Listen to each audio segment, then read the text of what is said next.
Assalamualaikum warahmatullahi wabarakatuh. Jumpa lagi bersama saya Cahyo dari Zikrul Studio. Di video kali ini saya akan sharing tentang Android Emulator.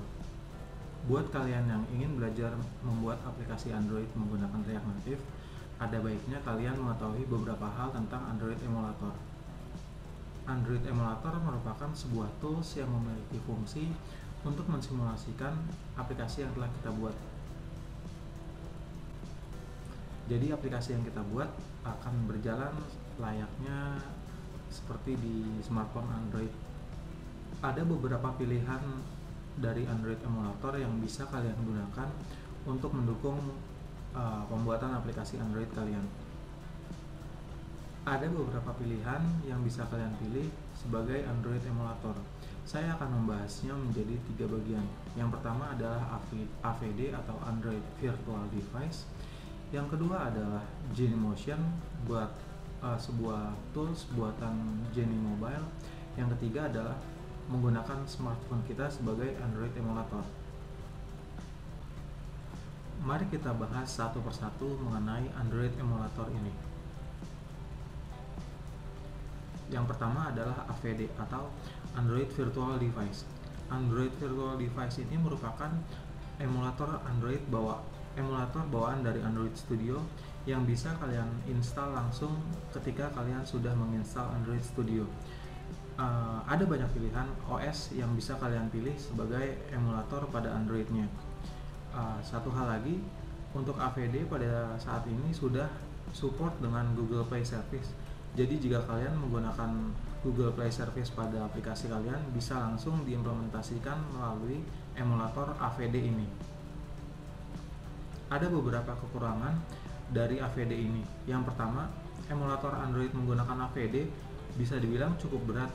Jadi jika kalian ingin menggunakan AVD, pastikan laptop kalian sudah support dengan hardware yang cukup tinggi dan sudah menggunakan SSD pada storage-nya untuk mempercepat proses load-nya.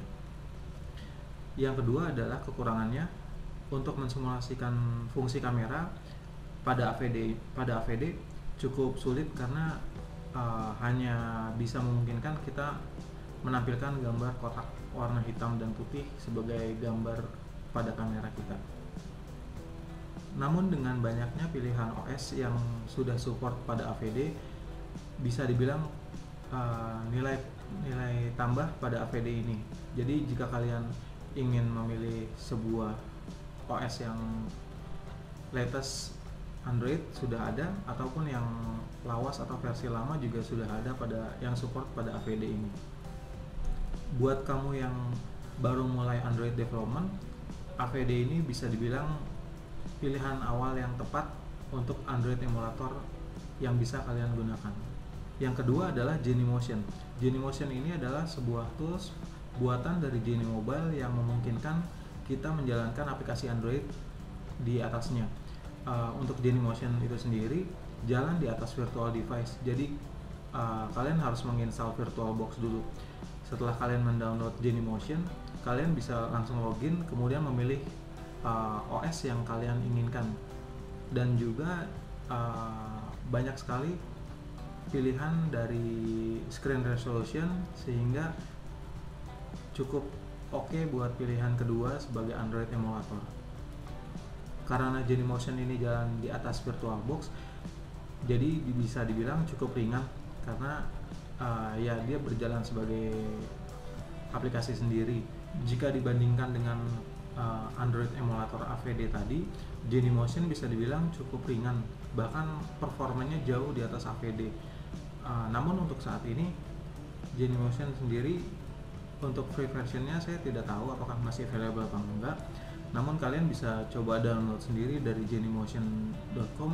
Kemudian di situ ada versi gratisnya. Saya sendiri menggunakan Genymotion sudah cukup lama, ya karena alasannya karena ringan itu tadi sih. Oke, lanjut yang ketiga, kalian bisa menggunakan smartphone Android kalian sebagai Android emulator. Ini merupakan pilihan yang paling fleksibel menurut saya, karena dengan menjalankan aplikasi langsung di smartphone Android kalian bisa merasakan feel-nya langsung. Yang kedua, pasti menjadi sangat ringan karena dia jalan sebagai hardware yang terpisah dari laptop kalian. Dan jika kalian ingin mensimulasikan kamera juga caranya cukup mudah, sama seperti kalian jika menggunakan kamera pada umumnya.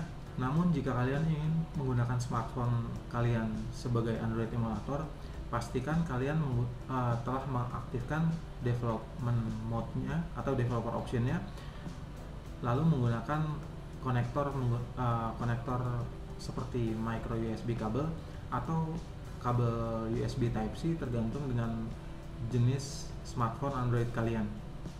Jika kalian menggunakan smartphone Android sebagai Android emulator, pasti bisa mempercepat proses pembuatan aplikasi karena hardware pada laptop kalian tidak dibebankan untuk menjalankan Android emulator. Itulah beberapa pilihan Android emulator yang bisa kalian gunakan untuk membantu kalian dalam membuat aplikasi Android. Jika kalian ada pertanyaan, silahkan bertanya melalui kolom komentar di bawah, dan jangan lupa subscribe ke channel ini untuk mendapatkan update video terbaru tentang pembuatan aplikasi mobile khususnya Android menggunakan React Native. Sampai jumpa di video saya yang lainnya.